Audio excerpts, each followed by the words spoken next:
आपका इस YouTube channel पढ़ाई सेंटर में आपका स्वागत है। आज हम लोग भारत के प्रथम नगर की कहानी और विश्व के जो कुछ जैसे मेसोपोटामिया की सभ्यता थी ना, उन्हीं के समान एक सिंधु घाटी सभ्यता है, उनके बारे में हम लोग जानने का प्रयास करेंगे।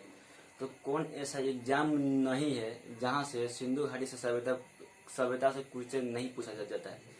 जैसे बिहार पुलिस हो गया, बिहार एसएससी हो गया, यहाँ तक बिहार दरोगा बीपीएससी तक सिंधु घाटी सभ्यता में से क्वेश्चन पूछा जाता है। अगर आप लोग क्वेश्चन बैंक देखते होंगे तो आपका ये सब बात को जानकारी मिलती होगी। तो आज हम लोग सिंधु घाटी सभ्यता के बारे में जानने का प्रयास करेंगे। तो सबसे पहले हम ये जानते हैं कि सिंधु घाटी सभ्यता है ना, ये भारत और पाकिस्तान की सभ्यता है। सिंधु घाटी सभ्यता भारत और पाकिस्तान की सभ्यता है। सिंधु घाटी सभ्यता भारत और पाकिस्तान की सभ्यता है।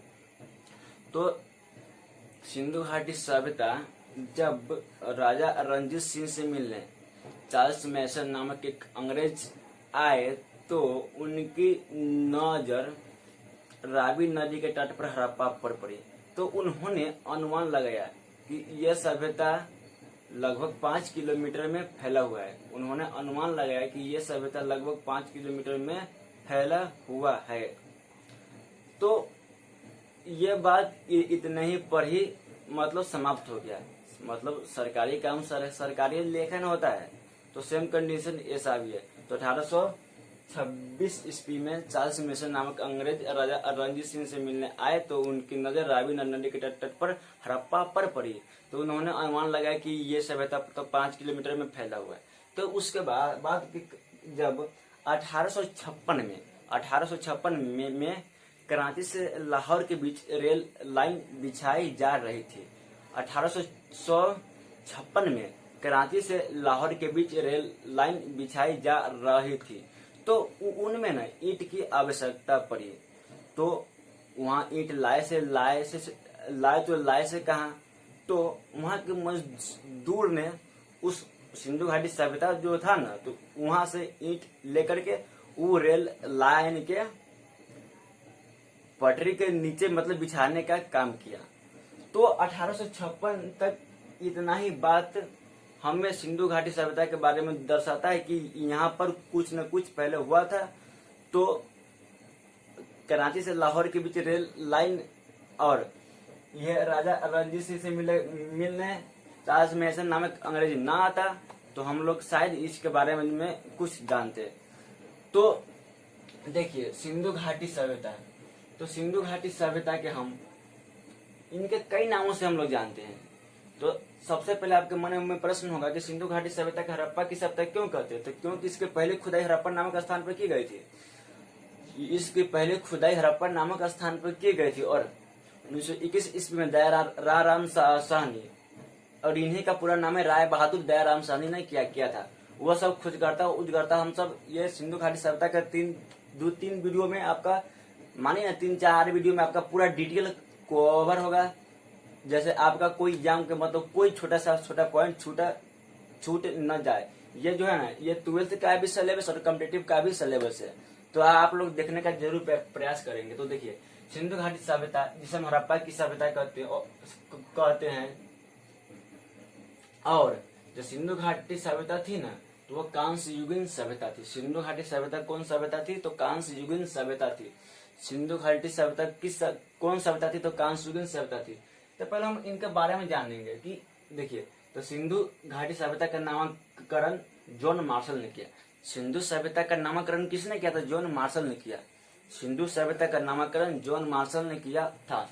तो देखिए जब आपके मन में प्रश्न उठता होगा कि मतलब इसकी आकृति कैसी थी, इसका मतलब थोड़ा मतलब ये होता है ना कि इनके बारे में थोड़ा जानने का हम लोग इसको हेडिंग समझते मतलब टॉपिक, उसी को हम लोग जानने का प्रयास करते। तो देखिए सिंधु सभ्यता का नामकरण जॉन मार्शल ने तो कर दिया, और ये सिंधु घाटी सभ्यता की आकृति थी ना, तो त्रिभुजाकार थी। सिंधु घाटी सभ्यता की आकृति त्रिभुजाकार थी। तो देखिए, और सिंधु घाटी सभ्यता थी ना, वो शहरी सभ्यता थी। नगरीय और शहरी दोनों एक ही को बोलते हैं। सिंधु घाटी सभ्यता नगरीय या शहरी सभ्यता थी। तो पहले हम इनके बारे में जानते हैं कि मतलब पूर्व से पश्चिम मतलब इनका लोकेशन क्या है, जो वर्तमान के अभी लोकेशन मतलब अथी बोल दिए हैं। देखिए, तो सबसे पहले हम ये जानने का प्रयास करेंगे। तो देखिए, सिंधु घाटी सभ्यता जो एक त्रिभुजाकार सभ्यता है, तो सबसे पहले हम ये जानेंगे कि सिंधु घाटी सभ्यता किस युग की सभ्यता है। तो मतलब एक कारण से युगीन सभ्यता है, लेकिन ये अर्ध ऐतिहासिक काल है, क्योंकि इसका लिपि जो है ना, उसका लिपि के हम लोग अभी तक नहीं पढ़ पाए हैं। और हमें लगता है कि शायद पढ़ा भी नहीं कभी जा सकता है। तो देखिए, तो सिंधु घाटी सभ्यता का पता, तो इसका पता ना जो कार्बन 14 विधि है ना, इसके अनुसार लगा। तो कार्बन 14 विधि की खोज किसने किया? तो कार्बन 14 विधि की खोज 1946 ईस्वी में अमेरिका के रसायन शास्त्री बीएफ लीवी ने किया था। कार्बन 14 पत्ती का खोज किसने किया था? तो अमेरिका के रसायन शास्त्री बीएफ लीवी ने 1946 ईस्वी में किया था। तो इसका अर्ध आयु, तो देखिए, तो 1568 प्लस माइनस 30 इसका अर्ध आयु, 1568 प्लस माइनस 30 इसका अर्ध आयु है। कार्बन 14 पत्ती का अर्ध आयु क्या है? 1568 प्लस माइनस 30 इसका अर्ध आयु है। तो जीवाश्म किसे कहते हैं? तो देखिए, तो जीवों का जो अवशेष बचा हुआ होता है ना, उन्हीं को हम लोग जीवाश्म कहते हैं। जीवाश्म क्या है? तो जो जीवों का जो अवशेष बचा होता है ना, उसी को हम लोग जीवाश्म बोलते हैं। तो इसका अर्ध आयु के बारे में हम अब आपको बता दिए। देखिए, हड़प्पा सभ्यता के निर्माता वो द्रविड़ थे। हड़प्पा सभ्यता के निर्माता कौन थे? तो द्रविड़ थे। हड़प्पा सभ्यता के निर्माता कौन थे? द्रविड़ थे। तो देखिए, तो सिंधु घाटी सभ्यता का पहले हम लोग विस्तार के बारे में जानने का प्रयास करेंगे। तो देखिए, तो सिंधु सभ्यता का विस्तार, देखिए, यह है पूरब से पश्चिम। तो पूरब से पश्चिम का इसका जो विस्तार है ना, वो 1600 किलोमीटर है। सिंधु घाटी सभ्यता का पूरब से पश्चिम का विस्तार 1600 किलोमीटर है। कितना है? 1600 किलोमीटर। और उत्तर से दक्षिण का विस्तार 1100 किलोमीटर है। उत्तर से दक्षिण का विस्तार 1100 किलोमीटर है। और इसका जो पूरा जो क्षेत्रफल है ना, जैसे मतलब मैथ में किसी का क्षेत्रफल निकालते हैं, तो वैसी मतलब इसका भी क्षेत्रफल निकला था। तो देखिए, सिंधु घाटी सभ्यता का क्षेत्रफल है 12,99,600 किलोमीटर। सिंधु घाटी सभ्यता का क्षेत्रफल कितना था? तो 12,99,600 वर्ग किलोमीटर, 600 वर्ग किलोमीटर। तो देखिए, तो सिंधु घाटी सभ्यता का जो सबसे उत्तरी स्थल है, जो सबसे उत्तरी स्थल से मांदा है। इसका सिंधु घाटी सभ्यता का सबसे उत्तरी स्थल क्या है? तो मांदा। मांदा क्या है? मांदा। तो सिंधु घाटी सभ्यता का सबसे उत्तरी स्थल मांदा है। ये चिनाब नदी के तट पर। कहाँ है? चिनाब नदी के तट पर। चिनाब, सिंधु घाटी सभ्यता का सबसे उत्तरी स्थल है ना, वो मांदा है। वो चिनाब नदी के तट पर जे जम्मू कश्मीर पहले राज्य थे और केंद्र शासित प्रदेश में तब्दील हो गए हैं। तो इसका सबसे उत्तरी स्थल मांदा जो जम्मू कश्मीर में चिनाब नदी के तट पर है।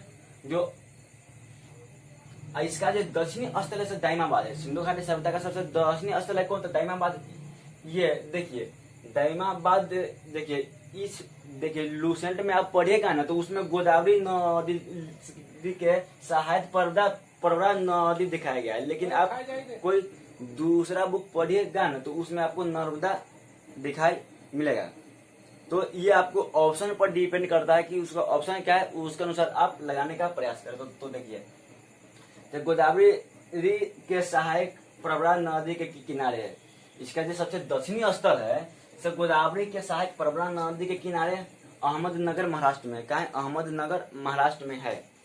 सिंधु घाटी सभ्यता के जो सबसे दक्षिणी स्थल है ना, वो गोदावरी नदी के सहायक परवरा नदी से, और कहीं कहीं आपको बुक में मिलेगा कि नर्मदा नदी के किनारे अहमदनगर महाराष्ट्र। वहाँ आप लोग कंफ्यूज मत हो जाएगा, जैसा ऑप्शन होगा उसके अनुसार आप लोग उसमें टिक लगाने का काम कीजिएगा। तो देखिए, इसका उत्तरी स्थल बता दिए। दक्षिणी स्थल जिसका पूर्वी स्थल है ना, से आलमगीरपुर है। सिंधु सभ्यता का ये सबसे पूर्वी स्थल से क्या है? आलमगीरपुर है। जो